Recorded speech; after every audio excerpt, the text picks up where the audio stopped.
Welcome back అండి.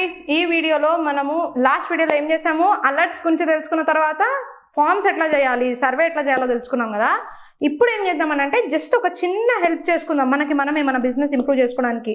మీరు గనక ఈ వీడియో చూసేటప్పటికి మీకు మైండ్లో ఒకటే, ఏంటి మేడం మీరు ఇందాక నుండి అన్ని బిజినెసెస్ ఉన్న వాళ్ళకి హెల్ప్ అయ్యేటట్టే చెప్తున్నారు, మాకు బిజినెస్ లేదు కదా, మేము డిజిటల్ మార్కెటింగ్ ఏ విధంగా చేసుకోవాలి, మరి మేము ఎక్కడ స్టార్ట్ చేయాలనే క్వశ్చన్ మీలో ఉండవచ్చు. దానికి ఇది సమాధానం. చూడండి, ఇప్పటిదాకా అలర్ట్స్కి చెప్పే కన్నా ముందు, అలర్ట్స్ అంటే ఇన్ ద సెన్స్ ఇప్పుడు నేను చెప్పబోయే టాపిక్ అనమాట, దానికి ముందు ఒకసారి వెళ్ళినట్లయితే, సర్వేకి ముందు కనుక మనం వెళ్ళినట్లయితే ఇంట్రెస్ట్ నాలెడ్జ్ మీరు దేంట్లో ఉంది అని చెప్పి మాట్లాడుకున్నాం. దేనికోసం అని అంటే బ్లాగ్ సైట్స్ చేయడానికి. బ్లాగింగ్ అనేది మంచి ఆప్షన్ అండి. బ్లాగింగ్ ద్వారా డబ్బులు సంపాదించడం అనేది ఎంతోమంది మన భారతదేశంలో చేస్తున్నారు. ఇంకా నిజం చెప్పాలంటే ఇంకా కూడా మనము చాలా తక్కువ అవకాశాన్ని యూటిలైజ్ చేసుకున్నామని చెప్పాలి. కంపారిటివ్గా చూస్తే మన అదర్ కంట్రీస్కి చూసినట్లయితే ఇప్పటికి అవి ఎగ్జాస్ట్ అయిపోయి వేరే కొత్త కాన్సెప్ట్స్తో వాళ్ళు వస్తున్నారు. మనం ఇంకా బ్లాగింగ్తో కూడా సంపాదించుకునే రోజులు ఉన్నాయి. మనకి బ్లాగింగ్కి ఆడియన్స్ ఉన్నారు. అంటే నాకు ఇంగ్లీష్ రాదు, నేను ఏం చేయాలి? నెక్స్ట్ క్వశ్చన్ అదే వస్తుంది. ఎందుకనంటే నేను రాయడం రాదు, నాకేం చేయాలి? మీరు ఏం వరే కాకండి, చాలా టూల్స్ ఉన్నాయి. అది పక్కకి పెడితే ఇంగ్లీష్ మాత్రమే రాయాలని ఏం రూల్ లేదు. ద మెయిన్ రీజన్ అంటే నేను చాలాసార్లు ఈ పర్టికులర్ విషయం చెప్దాం అనుకున్నాను, ఇప్పుడు చెప్తాను. ఏంటంటే ఇంగ్లీష్లో మాత్రమే మనం ఇంప్రూవైజ్ చేసి రాసేటట్టే ఉన్నాయండి టూల్స్, సపోర్ట్ డాక్యుమెంట్స్, దానికి తగ్గట్టే ఉన్నాయి. కాకపోతే ఇప్పుడు గూగుల్ కూడా సెర్చ్ ఇంజన్గా ఎంత ఎదుగుతోంది అంటే తెలుగులో సెర్చ్ చేసే వాళ్ళ కోసం ఆలోచిస్తుంది. తెలుగు అనే కాదండి, తమిళ్, బెంగాలీ, క్యాలికట్ లాంగ్వేజ్, ఒడియా, ఇట్లా ఏదైతే స్పెసిఫికల్గా ఉన్నాయో ఆ లాంగ్వేజెస్లో సెర్చ్ చేసే వాళ్ళకు కూడా వెబ్సైట్స్ త్రో చేయడానికి, సెర్చ్ ఇంజన్ అనేది ఆప్టిమైజ్ చేయడానికి, లాంగ్వేజ్ స్పెసిఫిక్గా వెళ్ళడానికి కూడా చాలా ప్రయత్నిస్తుంది. సో ఆ ప్రయత్నంలో భాగంగా 2022 వచ్చేటప్పటికి ఈ వీడియో చేసేటప్పటికి ఏంటంటే సిగ్నిఫికెంట్గా తెలుగు ఆడియన్స్ అనేవాళ్ళు బాగానే పెరుగుతున్నారు. కాబట్టి మనం ఏం చేస్తామనంటే తెలుగులో రాయడానికి ట్రై చేస్తాం. ఇప్పుడు తెలుగులో కంటెంట్ ఐడియాస్ రావట్లేదు, అది ఏం చేయాలి అనే క్వశ్చన్. ఈ క్వశ్చన్కి నేను తప్పకుండా వచ్చే వీడియోస్ అన్నిట్లో ఆన్సర్ చేస్తాను, డోంట్ వరీ. సో ఇప్పుడు ఆల్రెడీ మనం ఏం చేసామనంటే ఈ పార్ట్ ఆఫ్ రీసెర్చ్ ఇదంతా చేసుకొని పెట్టుకున్న తర్వాత మనం నెక్స్ట్ వెళ్ళే స్టెప్ ఏంటి అంటే అలర్ట్స్. అలర్ట్స్ అంటే ఏంటి? నాకు ఈ పర్టికులర్ ఇండస్ట్రీలో ఏం జరుగుతుందో తెలియాలి కదా, అప్పుడే కదా నేను చాలా గట్టిగా ఆ ఇండస్ట్రీలో ఒక గుర్తింపు సాధించగలుగుతాను. ఎగ్జాంపుల్, ఇప్పుడు నేను రియల్ ఎస్టేట్ చేస్తున్నాను అనుకుందాం, లేదా ఎగ్జాంపుల్ నేను ఇప్పుడు ఒక బొటిక్ చేస్తున్నాను అనుకుందాం. రియల్ ఎస్టేట్ అని చాలాసార్లు ఎందుకు అనాల్సి వస్తుందని అంటే చాలా మంది నన్ను అప్రోచ్ అవుతున్నారు ఈ మధ్య రియల్ ఎస్టేట్కి, అందుకని నాకు ఆ వర్డ్ ఎక్కువ యూజ్ చేస్తుంది. నాకు అనిపిస్తుంది ఈ particular insurance, real estate audiences కూడా చాలా ఎక్కువ ఉంటున్నారు ఈ పర్టికులర్ వీడియోస్ చూసినప్పుడు. మీ ఇండస్ట్రీలో గనక ఆ పర్టికులర్ ఏరియాలో ఏం జరుగుతుంది అనేది తెలియాలి మీకు. సో మీరు అన్అవేర్గా ఉండకూడదండి, ఎప్పుడు అవేర్నెస్తో ఉండాలి. ఏ ఇండస్ట్రీ అయినా కావండి, మీరు అవేర్నెస్తో ఉండాలంటే ఏంటి? అలర్ట్గా ఉండాలి అని. అలర్ట్స్ అంటే ఏంటి? మీకు తెలియాలి. అంటే తెలియడం ఎట్లా తెలుస్తుంది? నేను ఎప్పుడు 24 hours రీసెర్చ్లో కూర్చోలేను కదా అనుకోవచ్చు. మీ రీసెర్చ్ పర్సనల్గా చేసుకున్నప్పటికీ ఇక్కడ ఒక చిన్న టూల్ ఉంది, జస్ట్ మనం వెళ్ళి ఒకసారి చూద్దాము ఆ టూల్ ఎలా ఉంటుందో. alerts.google.com రాసుకోండి URL, alerts.google.com. ఈ పర్టికులర్ alerts.google.com ఎలా వర్క్ చేస్తుందో నేను ఇప్పుడు మీకు చూపిస్తాను. సో ఇందులో వచ్చేసి let me share my screen and show you. Okay, ఇక్కడ చూడండి, alerts.google.comకి రండి.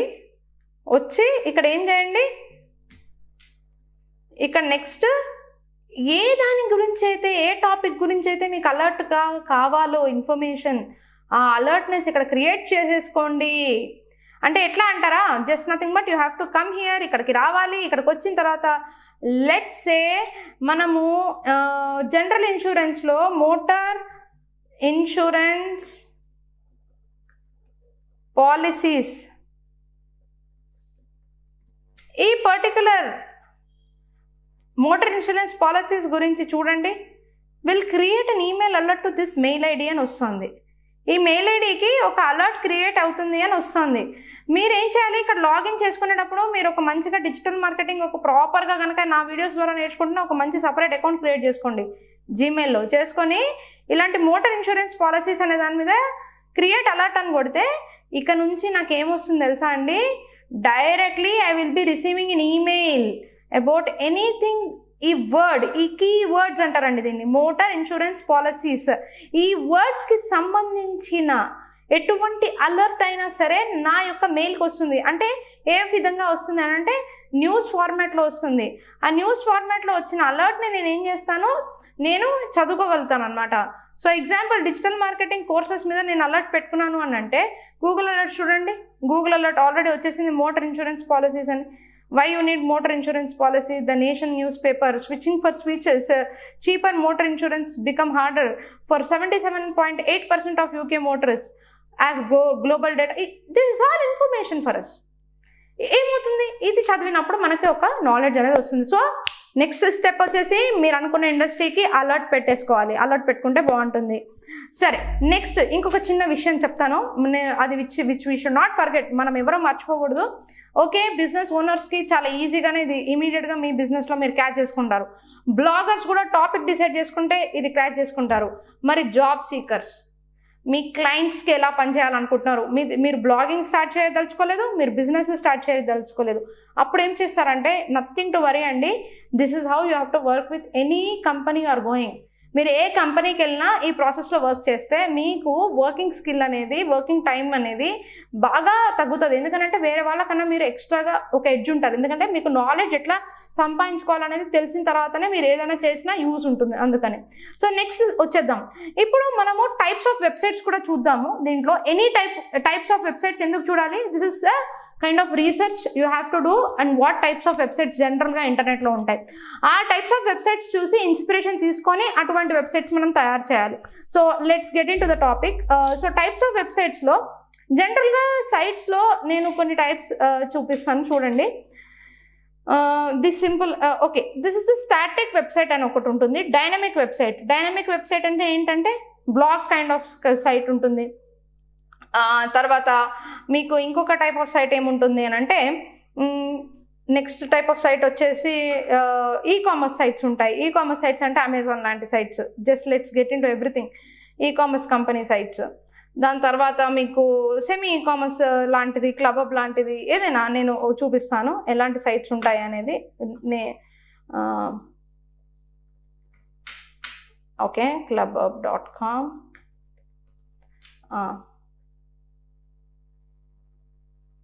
ఓకే,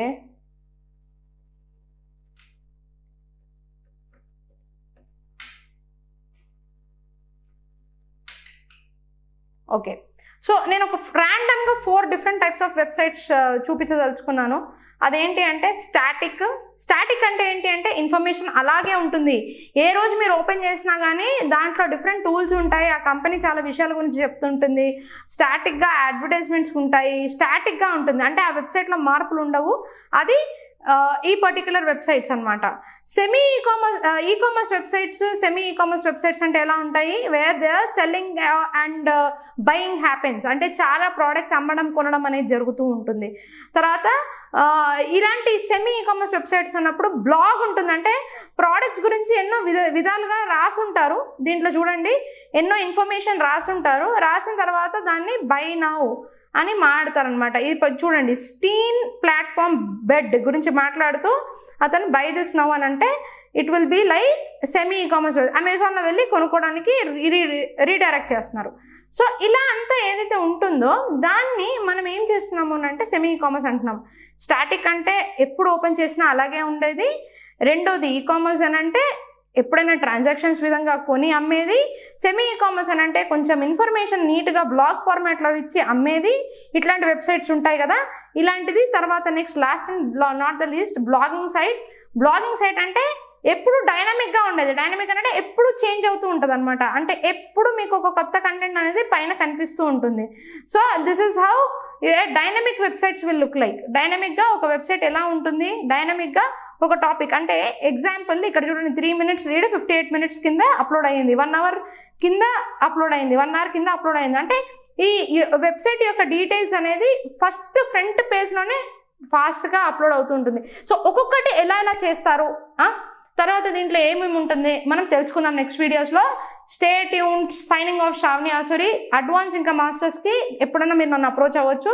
ఇక్కడ బేసిక్స్ మాత్రం బాగా నేర్చుకోండి. We're providing you more than 100 videos.